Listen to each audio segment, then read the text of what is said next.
Welcome to our podcast. This is Friends on Fire.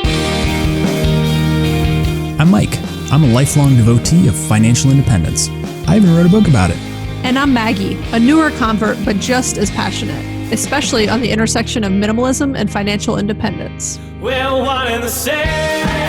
We are two like-minded friends who believe that talking about money with your friends and family opens the door to financial well-being. The Friends on Fire podcast is about dispelling myths, building financial acumen, and sharing your financial independence journey with the people you care about. This is Friends on Fire. Hey, Maggie. Hey, Mike. How's it going? It's good.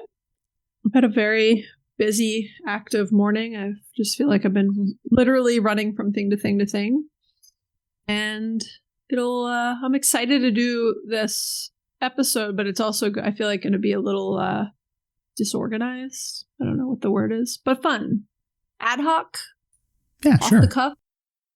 I think these are always fun.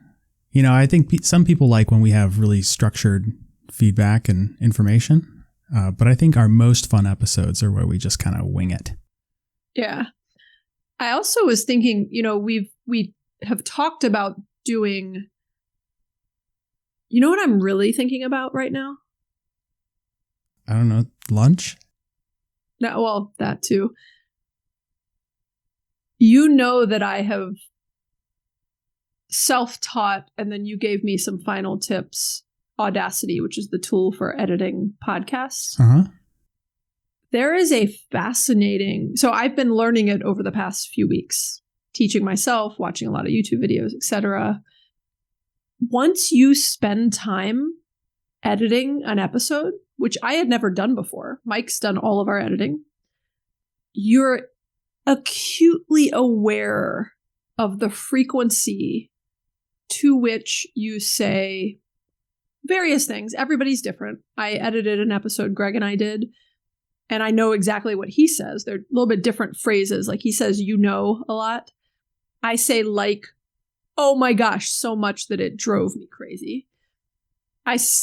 Obviously, is a common one, but like was the one that really pushed me over the edge. And when you, by the way, the editing process is kind of fun. It's kind of like, I'm sure it gets old after a while, but it's like gamification. Like, oh, I just said like twice.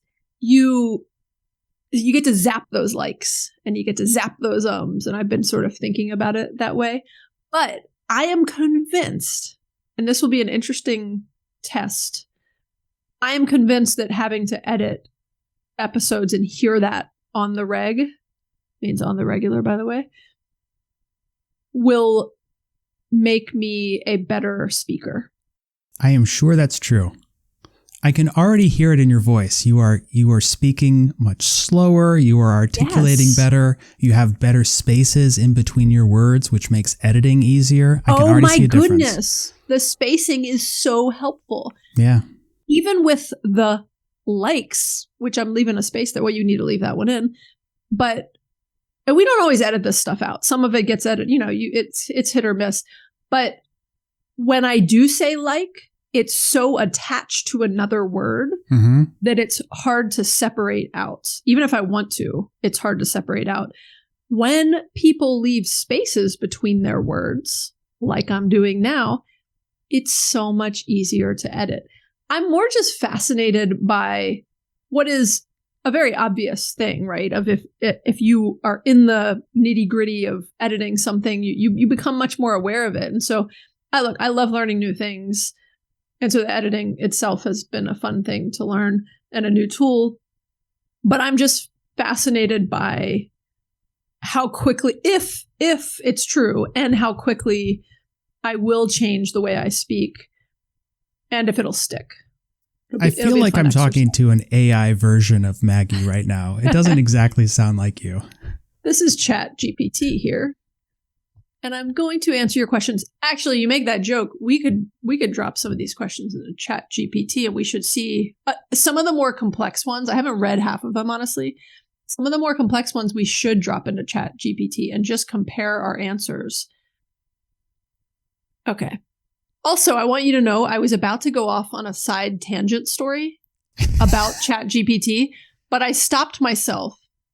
And I stopped myself because I realize it's off topic And don't worry, the context will stay in my new podcast, but it's off topic and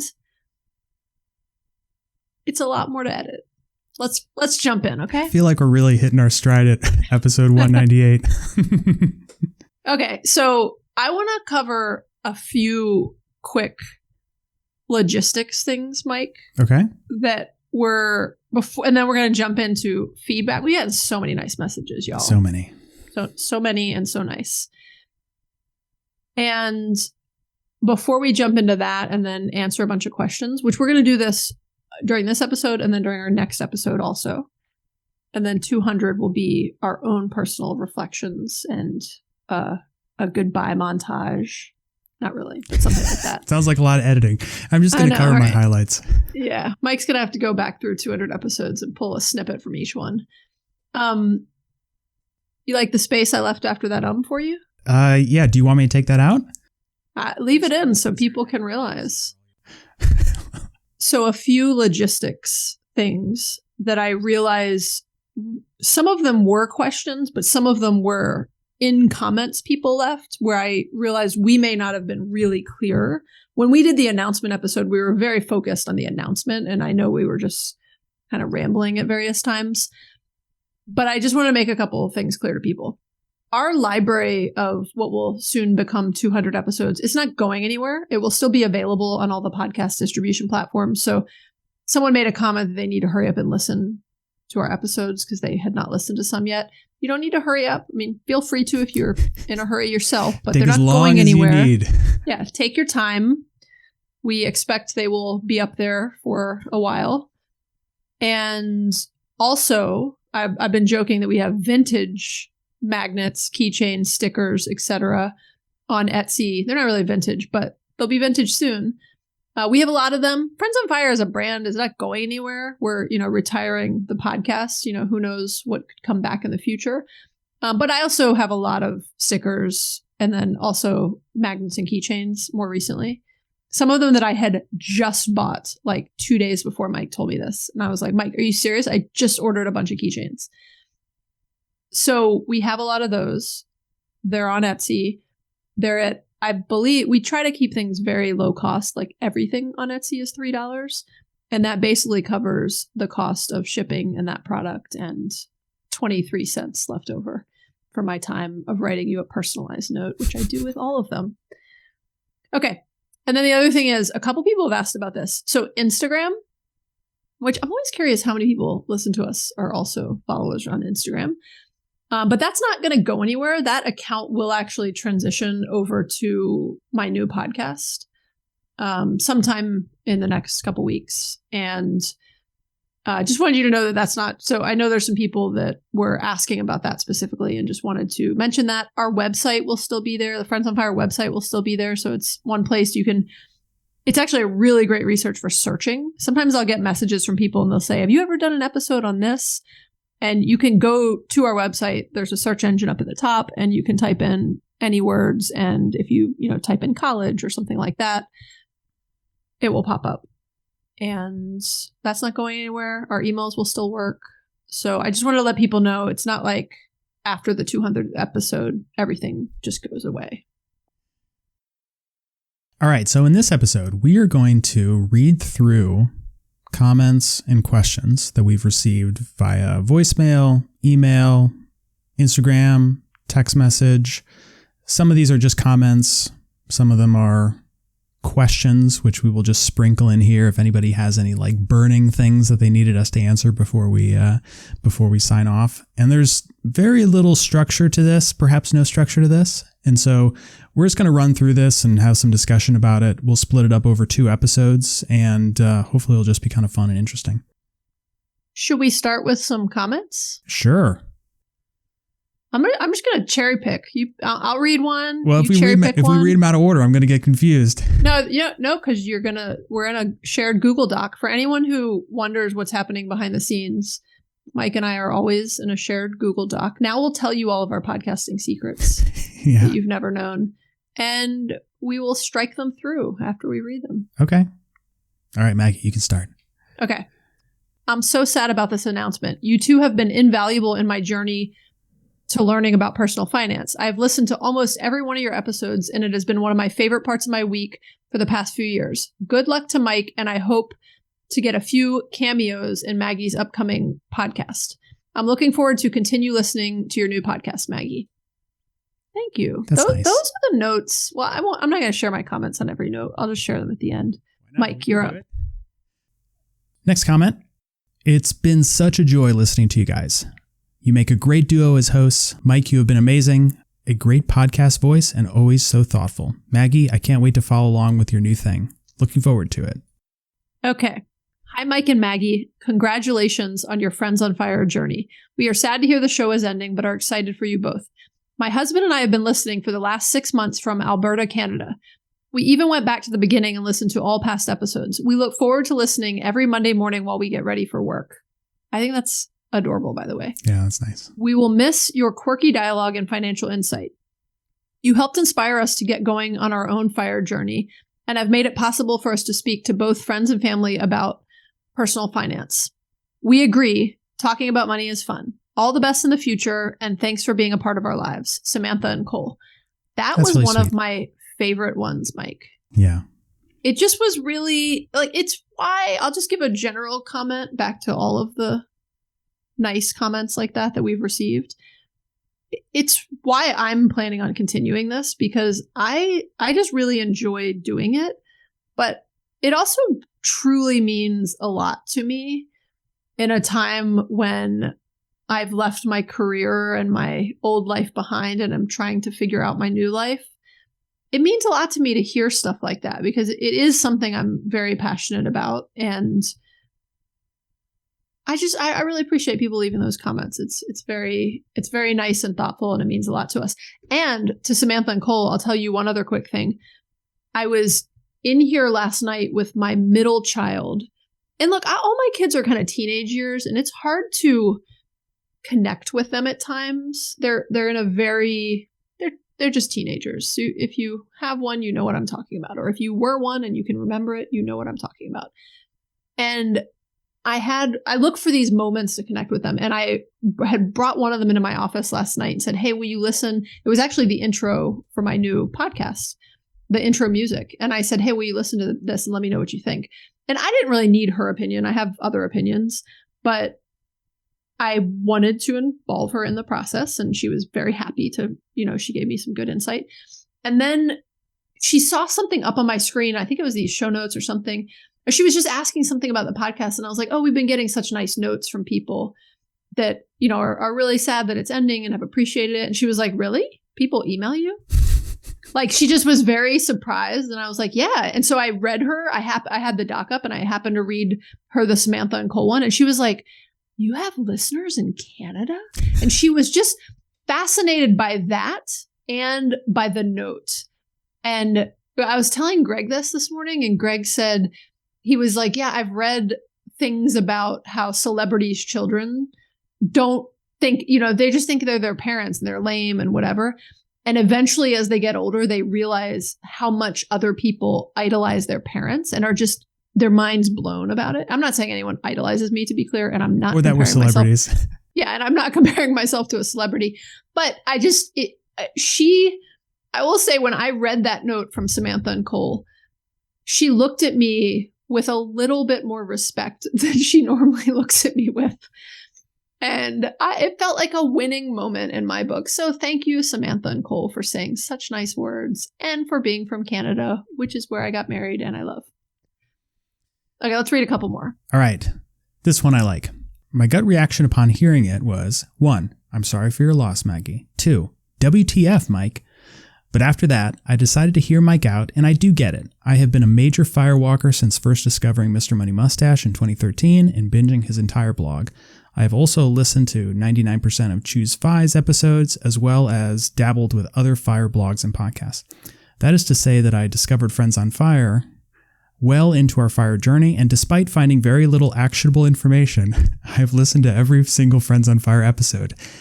I'll come back to that. Yeah, I know. I most identify with Mike, but I simply adore Maggie, and I just enjoy hearing your perspective and general banter. I am truly sad to hear this news, but as I said, I feel like my personality is most similar to Mike's, and I too can see making the same decision, but still crying emoji. Let's focus on the adoring Maggie. Yes. But I know where you're going to go, which is despite finding very little new, but to be clear, she said new actionable information, and she had just referenced that she had already listened to all of Choose Fi. I know. All she's saying is I'm just impressed that despite learning nothing new, they still wanted to listen to us talk. That's very kind. And I'm very sorry that I could not provide you any actionable information. Well, she said very little, not none. I love the honesty in that one too, but the point she was making, I know you were half joking about, Mike, is there's a lot of people where what they love about our podcast is the banter and the casual talking about finances and a lot of reviews say this, they're comparing it to what can be some more dry, technical financial podcasts. I like what she said. I'm going to read one that came right in after that I loved. It's just short and sweet one. Okay. And then we can move over to some questions maybe. This was from Tom. Listens to episode 197. Checks date. Sees it's not April Fool's Day today. Cries. Also for episode 200, please do one final Mike's Minute on the mic. Which is a great idea. I forgot we used to do that back in the day. Yeah, what happened to those? I don't know. Mike, I have no idea. Maggie forgot to ask Mike. So I thought this was funny because we actually did briefly discuss, I briefly put out there releasing this news April Fool's Week. It was brand new though, and we didn't even have time to record it before we were both leaving for spring break. And so that's why we didn't. And it would have probably just created a lot of confusion. A ton of confusion. But I love a good April Fool's joke. Me too. This just wouldn't have been, I'm not sure how you refer to a joke that's not, you're like, right, when it's true, true. But it's not a joke. So it's like a reverse April Fool's joke. Yeah. I don't know how it's I feel 3D about this. chess with our listeners. All right, next comment. Just listened to the big announcement and so sad to lose Mike. Thank you. And have friends on fire end. Very excited for what you plan to do in the future, Maggie. Just wanted to send a quick thing I'd love an update on, which is travel hacking. You all did that big challenge, and it's literally how I learned about it existing. I've already saved $3,000 on flights because of you all, so would love a quick update on Maggie's journey, especially since she was newer to the game too.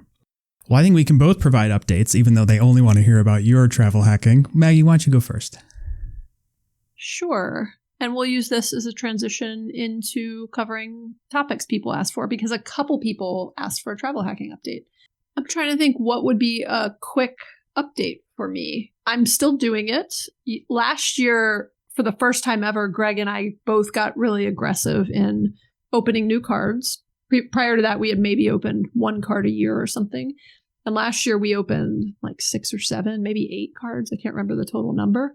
It was a lot. It was actually a little overwhelming. It was a lot to keep up with in terms of the closing them before the new fee was charged. There's all sorts of trials of different things you can get for free with the cards. And it's just been a lot for me to keep up with kind of all the benefits, but I'm slowly doing it and getting better at it. And then this year, I've only done one card this year so far. Actually, we've done 2. Greg's done one. I can't remember what it was. And I am doing the second corporate business Amex Platinum, which is like a $6.95 fee. But I got a really insane offer at the beginning of the year, and I thought it wouldn't be valid by the time I was ready to do it. But it was a direct mail offer, and I had to go to a certain site. And it was for 250,000 points. That's crazy. For a $30,000 spend in 6 months. I couldn't typically make that spend. I maybe if I just channeled everything into it and got creative about prepaying for some things. But I knew I'm taking on a number of volunteer roles, and 3 of them involve paying for large sums of things, and then I get reimbursed. So for the swim team, we did a shirt order, and it was like $3,000. And the person who was doing the order did not want to put it on their card. Now, and Greg's the finance person anyways for the swim team now. And I was like, I'd love to put it on my card and get the points or get the, spending credit. And then you just, it takes me a week to get the money back when I submit an expense to the treasurer. And I had to do that for some stuff for the school play. I had to do that for the swim team. And then my friend and I are running all the social stuff for our pool this summer. And we are going to have some very big expenses tied to that. And so I'm already at almost $20,000. I got 10 to go, and I think I have 4 months to get there, and I'll get there before Memorial Day. Cool. We've got some big food expenses for the pool. And it's nice because I'm around a lot of other people that aren't travel hacking and I can't get travel hacking too popular, or people in my neighborhood are going to be competitive for who gets to charge that stuff on their card. Half joking. But so we're still doing it, and we've gotten some great benefits. Our tickets, we're going to Scotland this summer, minus the fees, which are actually pretty expensive. The tickets were all on miles that we earned last year from travel hacking. Half of our Airbnbs were paid for through travel hacking. Some of our hotels are free. So we're still doing it and enjoying it and loving it. And I am also at around 250,000 points, but from 2 cards, not that one giant card offer, which I'm jealous of. And we booked a number of trips all on points and miles, at least for airfare, going to Scandinavia, going to Japan, going to Germany for Christmas, all airlines on points. And then a majority of our lodging and hotels is also on points on those trips. And so I'm still very much in it. I'm going to continue doing it forever because it is fun for me, but it saves me a ton of money. So there's like a pragmatic purpose to it. The challenge between us was fun, and I like adding a little bit of competitiveness to it, but I'm going to do it forever until, the government shuts down travel hacking or starts taxing points and miles, which would be devastating. Yeah, and once you get more into it, you've got to be more strategic about your timing of cards with the Chase 524 rule and things like that. If you don't know what that is, go Google it. I think we actually talk about it in one of our travel hacking episodes. Okay, that was the travel hacking update. Well, look, there's one question we received about 15 times, maybe. I'm not counting, but roughly plus 10. And we'll address it real quick. And then the other questions are much more financial. There were a couple of kind of personal questions mixed into these. So one question that I got in roundabout ways was, why am I not continuing with the Friends on Fire brand while I start this next chapter? And I actually addressed that probably a little briefly and moved past it pretty quickly, but I addressed that in episode 197. And I'll be really honest, because it's part of the answer. It's a huge part of the answer is, when Mike, first off, Friends on Fire, it lends itself very well to continue because there are lots of Friends on Fire. I've had a few people, Mike, I don't even know if we've talked about it, reach out and proactively say they would like to be the next Mike. You should be interviewing for the next Mike. But in the time when Mike first told me he would like to be done after 200 episodes, his vision of that was also the Friends on Fire brand being done after 200 episodes. So there were a couple of days between when Mike told me that and us even talking and kind of reinforcing that, and then him coming back and saying, okay, I understand if you want to carry on with the Friends on Fire brand. I'll be really honest, in those couple of days, I went through, a lot of emotions about, what was happening. But the short version of it is I also shifted to a mindset, which was initially a mindset of like, I'll definitely continue with Friends on Fire, no question. I pretty quickly shifted to like, I could start something new and it's not the end of the world. It's funny, I'm listening to this book called The Psychology of Money right now, which is a pretty popular book. Have you read it, Mike? I've heard of it. I've not read it. It's really interesting, and it's a super short read also. And he was talking about sunk costs, right? And kind of our future selves being prisoners to our past and all of these things. And in my mind, I had this view of kind of the sunk cost of all of the time and energy and liking a brand that I personally designed, and then we built together. And I was like, oh, it's going to be really hard to start something new, like logistically, emotionally, like a bunch of different, sides of it.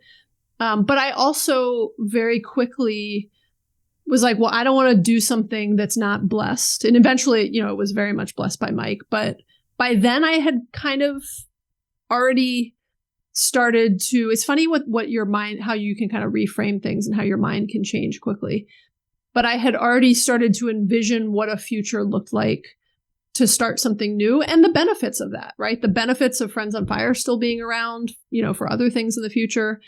And so that's kind of a as succinct of a answer as I can give to that. And I think we also addressed a bunch of stuff at the beginning, right? Of like, it's not going anywhere. It's still a thing. It's still me acting like there's like a fire sale on stickers and stuff is just because I have a lot of stickers and this is a good time while people might be thinking about us that they might like to grab one. But there's still, it will still be around and who knows what it could, come back and do in the future.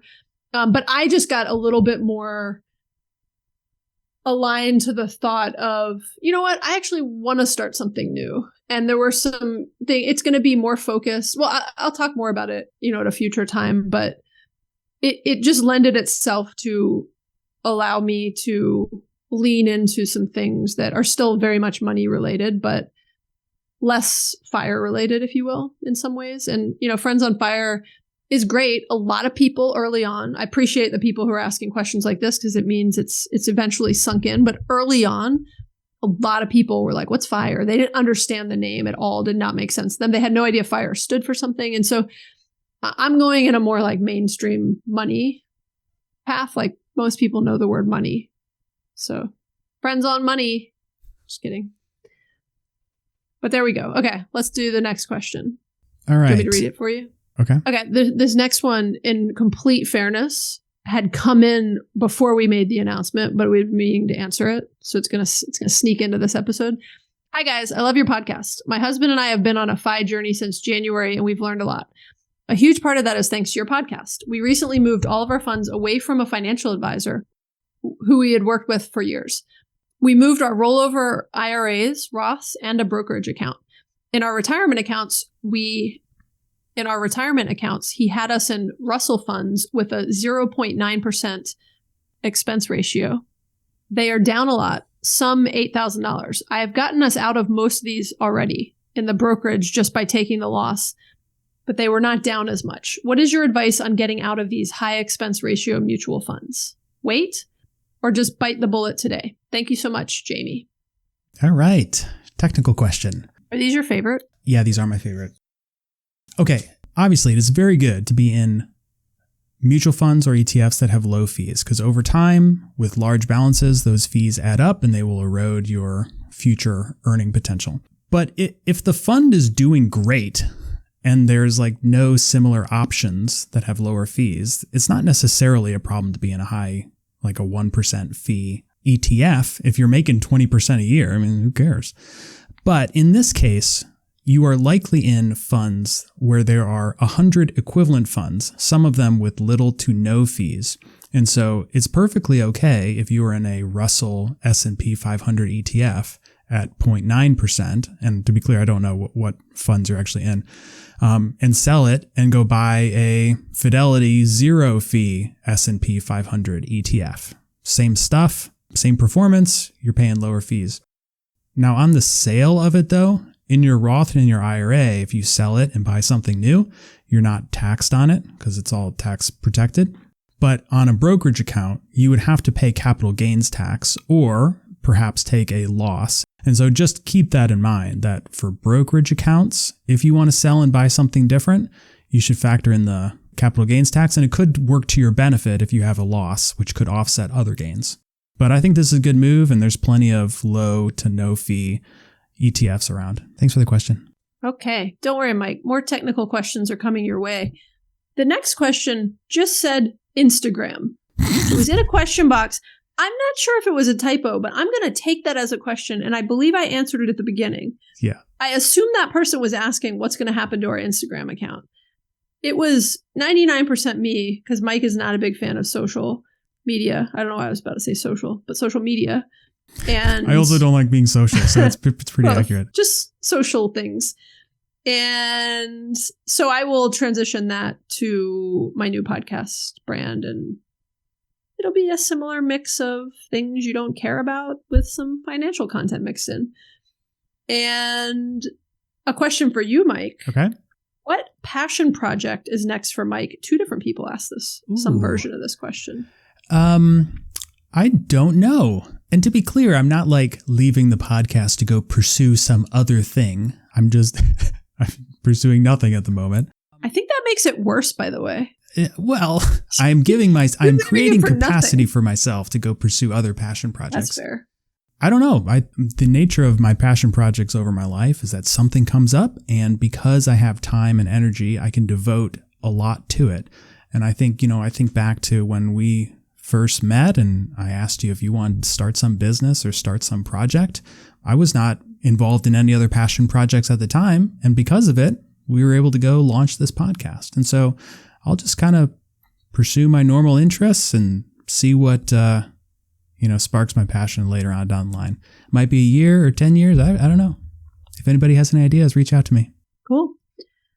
We also got a couple of questions about this topic I keep teasing. I don't mean to tease it for so long, but a couple people said, I would like to know what the situation was with Greg's Tesla and why it was a business expense. And then someone else said Tesla story and Mike's reaction to it. All right. So what you're going to get is another tease. So we were actually finally about to get to this. For just so you guys know, we were actually waiting until we filed our taxes because we wanted to fact check ourselves. We wanted to make sure that we were not just ourselves, but that TurboTax and ourselves and all of our research was validated in our taxes actually going through. And, and not that it means you couldn't get audited or something, but we wanted to make sure that it was a little bit more validity and it's not the word. What's the word? Just validation? Well, no. We wanted to make sure accuracy. Just double checked. I'm trying to think of something. Confirmation? Yeah, okay. So we wanted some confirmation on our approach, and we just felt like we shouldn't talk about something we're doing with our taxes when we haven't actually done it yet. So we wanted to have actually filed and had our taxes accepted and everything else. And also, I've been on Greg to write up the notes for it, and he just is not his number one priority. So we finally were really close to about to being able to record it, and then Mike shared his news. And at that point, it just didn't feel like it made sense to be one of our last episodes because it's a very, I don't know, niche and personal topic. And so I don't know, Greg Maggie. I think episode 200, Tesla, could be our most popular episode ever. Could be. Well, Greg and I actually recorded it the other night, and it's not going to be one of the first episodes in my new podcast because I want to focus more on the spirit of what it is about. But it will be I'll make a promise, it'll be within our first 10 episodes. And it has already been recorded, and I'm sorry to tease it out. And I'm very sorry that you will not get Mike's reaction to it, though you could guess what it is. Go listen to the Subaru episode. Yeah, I'm pretty sure everybody could guess what my reaction is. Probably similar. You did drive in it Friday. It's cool. Did you like her? Yeah, it was exciting technology. It was a nice ride. It smelled nice. But like everything else that I appreciate for their engineering characteristics, I would not spend any money on it personally. Well, you don't have to spend as much money on it now because they keep lowering their prices, which is great for everyone else. But every time there's a new lowering of prices, I'm like, oh, great. I could have gotten that same car for this much. Okay. All right, let's read another question. I would like your opinion. I recently scaled back to 1 day a week doing books for our business. My husband is not ready to retire, although we have met our agreed upon retirement goal. I am doing travel with friends, working on our ranch, as well as taking up new hobbies, reading more, and enjoying a slower pace. Any suggestions on how to convince him to retire? We both want to travel through a few countries, take our RV to Alaska for the summer and fish, etc. While we are 55 now, I want to be able to travel and enjoy activities while our health is good and save the cruising or snowboarding for later. We've had a few friends pass recently, as well as having health issues that prevent them from traveling. We took a 2-week vacation once, but other than that, we are limited to 1 week as it is hard to be away. Thoughts and suggestions are appreciated. That's a good question. And I think this is actually a very common scenario and really at the heart of what we talk about frequently on this show. It's like how to get people to align on a vision for life when you are two people in a relationship, right? And so I think the way that you have framed this up in this question, I would recommend that you tell your husband this and share those concerns and see what is holding him back. Yeah, Mike, I think your see what is holding him back is an important one, right? I think starting with the why and ask him questions, before, because I want to I have a tendency to want to jump in with all of my thoughts and opinions and trying to, a little bit of what you said, Mike, of telling him what you said here and trying to appeal to his emotions. And I was going to say, use examples of, I hear these stories of people who pass away right when they were about to finally start to travel and retire and enjoy their lives.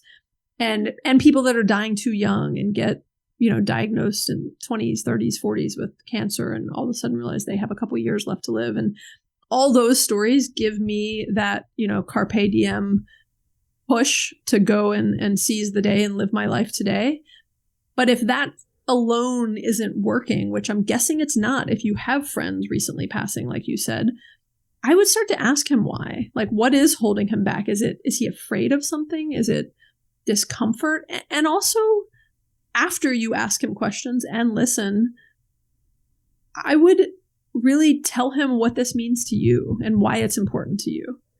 And maybe do some test and learn, right? You don't have to go big. I mean, you mentioned, it might be hard to travel for more than a week at a time, but you don't have to go big all at once. So start small and get him to start to see the benefits of traveling more. And, I wouldn't push for it all at once. You don't have to get him to agree to travel around the world for a year, but you could get him to say, okay, I want to do one trip in the next month and then see how that goes. And then ask for the next thing. Okay, we're going to do one more question, and then we'll save the rest for episode 199, because there's a lot to cover. Okay, weddings. As a bridal party or guest, the escalating costs, out of control, destinations, lead-up events, etc. These are short because they were an Instagram question thing, so people have to get creative with fewer words, like I'm doing now, very successfully, I might add. The articulation is a thing of beauty, Maggie. Yeah, it's nice.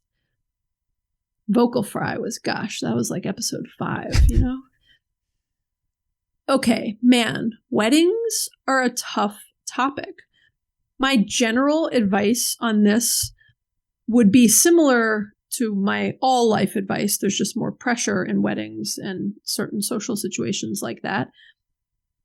As much as you can, try not to compromise your values, your financial values, and how you spend your own money. Certainly do not go into debt for these things. And also, if you can afford this stuff and it's just not what you might have chosen to spend your vacation on this year, sometimes you just got to suck it up and splurge if it's your best friend. But if it's an acquaintance, a further out family member that you're not really close to, you don't have to go to every wedding you get invited to. You don't have to buy a new dress. I wore the same thing. Well, often I was wearing a bridesmaid's dress, but other than that, I wore the same thing to many weddings. So there are things you can do to control what you can control. And then there's other things where, look, if it's your best friend and all of the bridal party wants to do something and you're not a big fan of it, but it's going to be 100, just suck it up sometimes and do it if it's for your friend. But I would just say control what you can control and try to follow your financial values and your financial realities, right? So again, if you're in debt, I don't think anyone would expect you to go into debt for their wedding, but Bridezilla can be a real thing. So there might be somebody who is, but that's not fair of them. And so just be honest sometimes and say, hey, I can't afford to do this, but I'm really looking forward to the wedding. Do you have any wedding advice, Mike? How often do you get pulled into an expensive wedding? Never. I think it will come as a shock to nobody that the people who I am friends with are not extravagant spenders or expect that sort of activity. But I agree. I think it is better to be honest than it is to participate and be bitter or back out and have some sort of, disruption to your friendship. Just be honest with people. Okay, well, speaking of honesty, it's time for this show to end. That wasn't really a good segue. I was trying to think of a way to wrap us up and get us to the end so we could. All right, well, this is the end of episode 198. We will be back next week with 199 to finish up this list of questions and wonderful comments about our show. And then in episode 200, wow. Reflections. It's gonna blow your minds. Yeah. Lots of reflections, lots of editing from Mike. Oh my God. Okay, we'll wrap this up. Thanks, Mike. Thanks, Maggie. Oh God. You already forgot my name. I know. Thanks, Gosh. Maggie. Bye. Bye.